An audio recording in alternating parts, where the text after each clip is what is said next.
Road ప్రమాదంలో దుర్మరణం పాలైన నందమూరి హరికృష్ణ కుమారుడు జానకిరాం అంత్యక్రియలు రంగారెడ్డి జిల్లా మొయినాబాద్ మండలం ముర్తుజాగూడ వ్యవసాయ క్షేత్రంలో నిర్వహించారు. మధ్యాహ్నం 12 గంటలకు హరికృష్ణ నివాసం నుంచి జానకిరాం పార్థివ దేహాన్ని తరలించారు. కడసారి ఆయన్ను చూసేందుకు పెద్ద సంఖ్యలో జనం తరలివచ్చారు.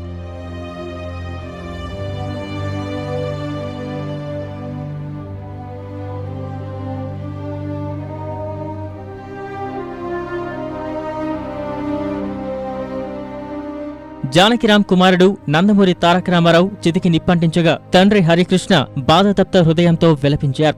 జానకిరాం సోదరులు జూనియర్ ఎన్టీఆర్, కళ్యాణ్ రామ్లు విషణ్ణ వదనాలతో తమ అన్నకు తుది వీడ్కోలు పలికారు. మధ్యాహ్నం 3 గంటల సమయానికి అంత్యక్రియలు పూర్తయ్యాయి.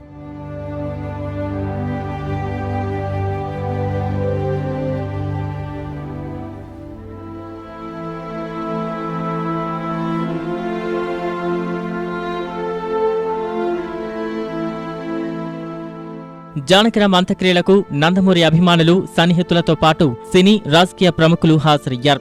సుప్రీంకోర్టు న్యాయమూర్తి జాస్తి చలమేశ్వర్ జానకిరాం కుటుంబ సభ్యులను ఓదార్చారు. కొందరు ఆంధ్రప్రదేశ్ రాష్ట్ర మంత్రులు, తెదేపా యువనేత లోకేష్ సహా పలువురు జానకిరాం అంతిమ సంస్కారాలకు హాజరయ్యారు.